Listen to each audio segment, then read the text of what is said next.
आप देख रहे हैं मेरा प्रोग्राम ब्रेकिंग बैरियर्स। मैं हूं आपकी होस्ट आलिया। आज हमारे प्रोग्राम में पहली मर्तबा शरीक हो रहे हैं Abhishek Nishad. Thank you so much for joining my show. Thank you, Alia ji. Thanks for having me. It's an absolute privilege. And for your viewers, I've been watching your YouTube channel for quite some time, so I'm your subscriber too. Thanks lot, thank you so much. ये हम आपको viewers बताते चले कि ये बड़े ही पढ़े लिखे और बहुत काबिल इंसान है। यानी इन्होंने स्विट्जरलैंड से भी मास्टर कर रखा है, फिर उन्होंने सिंगापुर वहाँ की यूनिवर्सिटी से मास्टर्स किया। खास तौर पर जो एक यूनाइटेड नेशंस का ट्राइब्यूनल था उसके अंदर भी ये काम करते रहे। और इसके अलावा ये लॉ के भी एक्सपर्ट हैं, जियो पॉलिटिक्स पर भी बहुत अच्छा बोलते हैं। तो हम ऐसा करते हैं कि आपसे जरा मैं यही बात करना चाहती हूँ कि इस वक्त इस रीजन में भी और दुनिया में भी बहुत सारे कॉन्फ्लिक्ट्स चल रहे हैं, और तो उन कॉन्फ्लिक्ट्स को कोई रोकने वाला नहीं है। उन पे कोई बात तो कर रहे हैं लेकिन ऐसा लगता नहीं है कि वो रुक पाए। और उसमें फिर जब हम खास तौर पर अपने रीजन को देखते हैं तो हम बात करते हैं अपने मुल्क पाकिस्तान और इंडिया की। तो क्या आप समझते हैं कि इन कॉन्फ्लिक्ट्स को रोकने या कम से कम आगे दूर ले जाने के लिए कोई ऐसी स्ट्रेटजी ये कंट्रीज मिलकर कुछ कर सकते हैं? हो सकता है या नहीं हो सकता? आलिया जी, क्वेश्चन बहुत इंपॉर्टेंट है और आई थिंक कि इस पे तो थीसिस लिखी जा सकती है 8-10 कि कैसे इन कॉन्फ्लिक्ट्स को मैनेज किया जाए, रेगुलेट किया जाए। और असल में होता ही है कि अगर आप कॉन्फ्लिक्ट्स की स्टडी करें, डिफरेंट जो हॉट स्पॉट्स हैं कॉन्फ्लिक्ट के, उन सबका नेचर बहुत अलग अलग है। जैसे यूक्रेन और रशिया का नेचर एकदम अलग है कि वो कॉन्फ्लिक्ट क्यों हो रहा है। इंडिया, पाकिस्तान, अफगानिस्तान यानी कि इंडियन सब कॉन्टिनेंट या साउथ एशिया के जो आप रीजन में देखें, वहाँ पे जो कॉन्फ्लिक्ट है उनका नेचर एकदम ही अलग है, कोई कंपैरिजन नहीं है। उसके बाद आप अफ्रीका में देख लें, उनका नेचर अलग है। मिडिल ईस्ट में देख लें, पैलेस्टाइन इसराइल कॉन्फ्लिक्ट हो गया, या यमन सऊदी कॉन्फ्लिक्ट हो गया, या ईरान और इराक कॉन्फ्लिक्ट हो, सऊदी ईरान कॉन्फ्लिक्ट हो, इन सबका नेचर बहुत अलग अलग है। तो कोई एक ऐसा फॉर्मूला मतलब सजेस्ट करना या उसको theoretically, given that it's a social science, it's not an applied sciences, बहुत डिफिकल्ट हो जाता है। हालांकि इसकी कोशिश तो 1919 से बार बार की जा रही है। पहले लीग ऑफ नेशन बनाया गया, उसका पर्पज ही यही था कि how to prevent war and conflicts. उसके बाद यूएन चार्टर बनाया गया। तो UN charter is a body या एक लीगल डॉक्यूमेंट है, नॉर्म मेकिंग डॉक्यूमेंट है, जिसका पर्पज है कि दुनिया भर में जो इंटरनेशनल कॉन्फ्लिक्ट्स होते हैं, international conflict not internal conflict, उसको वो रोक सके, प्रिवेंट कर सके। तो अगर आप यूएन चार्टर की स्टडी करें तो उनका आर्टिकल 1 हो गया या आर्टिकल 2 हो गया। 1 is the purpose of UN charter, 2 is the principle to attain those purposes which are enshrined under article 1 of the UN charter. तो आपको इसमें वो दिखता है कि वो 5-6 चीजें वो बार बार रिपीट करते थे उनके हिसाब से, बिकॉज 1936 का कॉन्फ्लिक्ट या 1915 में जो कॉन्फ्लिक्ट यानी वर्ल्ड वॉर 1 और वर्ल्ड वॉर 2 में जो कॉन्फ्लिक्ट थे, उनका रीजन ही दूसरा था।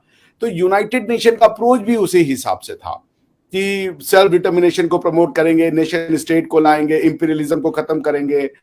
इस तरीके से फिर उनका ये था कि अगर नेशन स्टेट क्रिएट कर दिए जाए और इंपीरियलिज्म को रोल बैक किया जाए, खासकर वेस्टर्न इंपीरियलिज्म को, तो वो बहुत हद तक स्टेबिलिटी प्रोवाइड करेगा इंटरनेशनल कम्युनिटी को, या कमिटी ऑफ नेशंस को अप्रूव वो प्रमोट करेगा।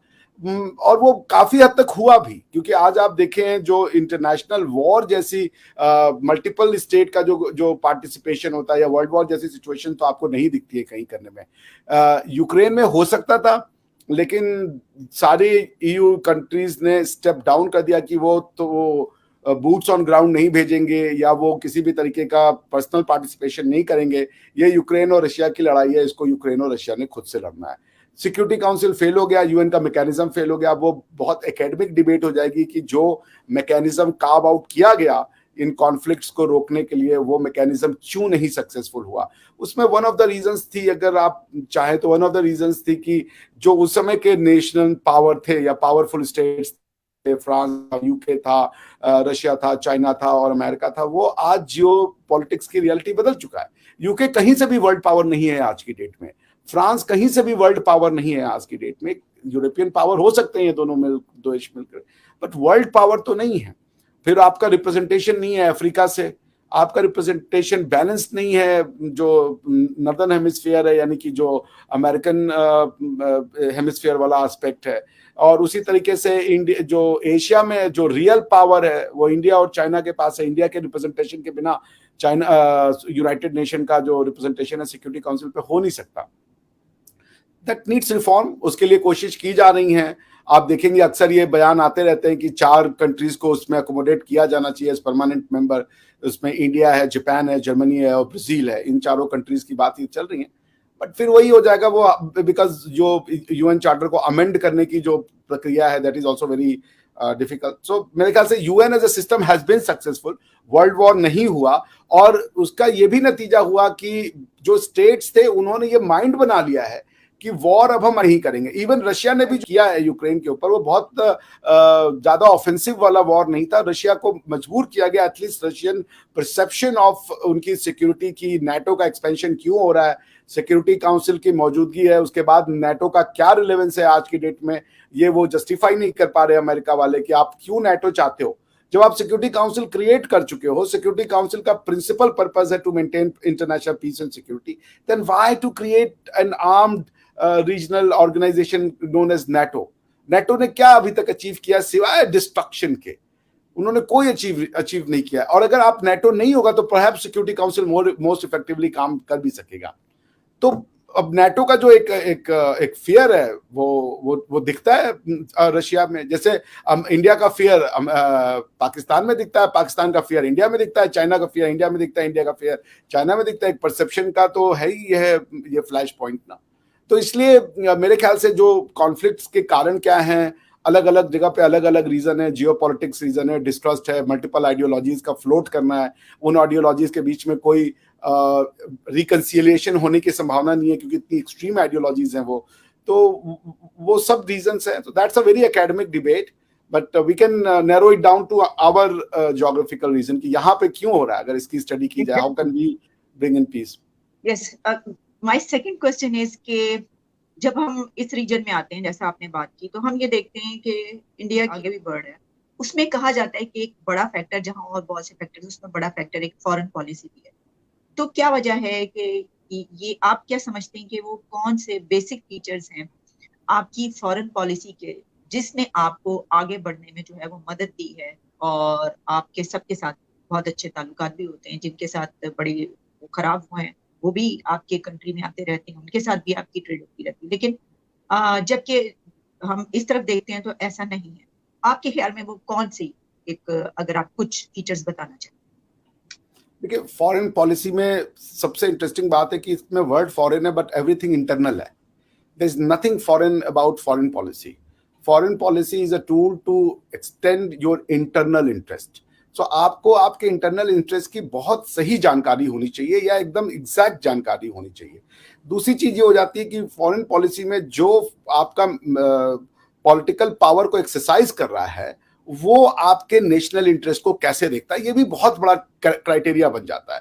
फॉर एग्जांपल, यदि आपका जो नेशनल लीडर जो है या नेशनल जो सीईओ है, एग्जीक्यूटिव सीईओ, वो अगर कोई डॉक्टर है तो वो मेडिसिन के पॉइंट ऑफ व्यू से सारी दुनिया को देख रहा होगा, बीमारियों के पॉइंट ऑफ व्यू, एपिडेमिक के पॉइंट ऑफ व्यू से वो दुनिया का उसी हिसाब से देखता है। अगर जर्नलिस्ट है तो वो दुनिया को उसी हिसाब से देखता है, अगर लॉयर है तो उस हिसाब से देखता है, अगर वो सिक्योरिटी ऑफिसर है तो वो दुनिया को उसी हिसाब से देखता है। ये उसकी ट्रेनिंग का हिस्सा होता है, बिकॉज बाकी सब चीजें उसको पता नहीं होती हैं, और ना ही वो जान सकता है, ना ये इंसान के लिए संभव है।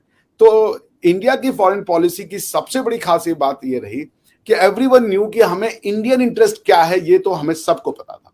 उस इंडियन इंटरेस्ट की मैनिफेस्टेशन का अंतर हो सकता था, बट एवरीवन न्यू कि भैया हमें करना इंडियन इंटरेस्ट को ही प्रोटेक्ट है, तो हमें वहीं जाना है जो हमारे इंडियन इंटरेस्ट के साथ अलाई करते।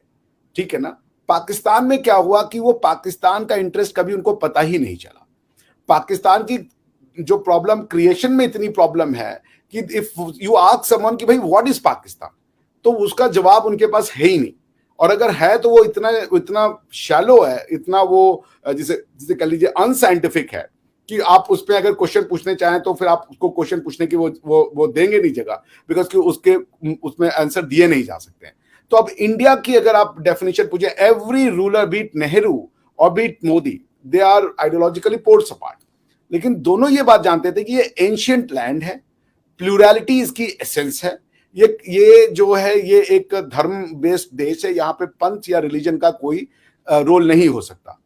धर्म is a different concept and ये एक अलग कॉन्सेप्ट है जिसको आप रिलीजन कहते हैं, जिसको code of conduct Abrahamic faith हम लोग कहते हैं जिसको। उन दोनों में ये जो थी कि हमें प्लुरैलिटी को प्रमोट करना है, हमें फ्री सोसाइटी को प्रमोट करना है, इकोनॉमिक सोसाइटी को, इकोनॉमिक पॉलिसी को लेके हमारे यहाँ 1991 तक थोड़ी एक डिफरेंट अप्रोच था। फिर लेकिन कांग्रेस ने ही उसको फिर रोल बैक किया, जो था कि इनवर्ड लुकिंग पॉलिसी है और एक्सटर्नल जो इन्वेस्टमेंट्स हैं दे आर ईविल, वो ईस्ट इंडिया कंपनी बना देंगे, फिर से कॉलोनाइज हो जाएंगे। इंडिया ने इसको शग आउट किया, इसको उखाड़ के फेंका 1991 में, जब उन्होंने कहा कि नहीं, ऑल इन्वेस्टमेंट्स आर वेलकम और हम इनको रेगुलेट कर सकते हैं। वो इकोनॉमिक इंपीरियलिज्म का सिनेरियो जो है उसको इफेक्टिव लॉज एंड रेगुलेशंस के द्वारा हम अवॉइड कर सकते हैं। ये इंडिया को समझ में आ गई 1991 में। So they have been categorically promoting their internal interest. क्या है? Democracy means we want free society. Democracy means free society. अगर आपकी सोसाइटी फ्री नहीं और आप डेमोक्रेसी के लिए पिच कर रहे हैं ना, तो आप खुद को फ्रॉड बता रहे। Democracy is not election. Election is, अगर आप इलेक्शन कहेंगे ना, लोकतंत्र में या लोकशाही में, या आप उसको जमहूरियत कहते हैं, जमहूरियत में जो इलेक्शन है वो वन ऑफ द कंपोनेंट्स में एक कंपोनेंट है। जैसे आप इलेक्ट करके किसी अगर डिस्पॉट को ले आए तो वो सिलेक्शन का कोई मतलब नहीं है। तो डेमोक्रेसी जो जमहूरियत है ना, वो एक कल्चरल फिनोमिना है, ये एक पॉलिटिकल फिनोमिना नहीं होती। अगर आप जमहूरियत लाना चाहते हैं तो पहले आपको कल्चरल रिवॉल्यूशन लाना पड़ेगा, थॉट प्रोसेस तोड़ना पड़ेगा और अपनी सोसाइटी की जो बेसिक अंडरस्टैंडिंग है सोसाइटी को लेकर के, उसको चेंज करना पड़ता है। जैसे आप देखें यूरोप ने, जिसको वो रेनेसां कहते हैं, एक दिन में डेमोक्रेसी नहीं आ गई, एक दिन में इलेक्टेड गवर्नमेंट नहीं आ गई। पुनर्जागरण मतलब उन्होंने शेक किया कि गवर्नमेंट की जो लेजिटिमेसी है वो डिवाइन नहीं हो सकती। क्योंकि पहले क्या होता था, Roman empire, holy Roman empire, तो वो गॉड से ले रहे हैं अपनी वैलिडिटी। कोई भी आ रहा है वो उठ करके कहीं से भी चला आ रहा है, बोल रहा है कि हमें गॉड ने परमिशन दिया। सेंट्रल एशियन वाले उठे, यहाँ चले आए, बोले हम गॉड के नाम पे आए। फिर उसी गॉड के नाम पे अरबों को ही मारा, जो बेचारे जिन्होंने उनको बताया कि ये गॉड कौन है, उन्हीं को कॉलोनाइज कर दिया। तो यूरोप को ये बात समझ में आ गई कि डिवाइन सॉवरेनिटी का जमाना जा चुका है, जमाना है पॉपुलर सॉवरेनिटी का। पॉपुलर सॉवरेनिटी का बेसिक क्राइटेरिया होता है कि वो एक कॉन्स्टिट्यूएंसी क्रिएट करता है कि उस देश के लोग जिसे चाहेंगे अपना राजा चुनेंगे, अपना नेता चुनेंगे। ठीक है ना? वो राजा चुन सकते हैं, नेता चुन सकते हैं, कोई जरूरी नहीं है कि वहां पे elected form of parliamentary form of government हो।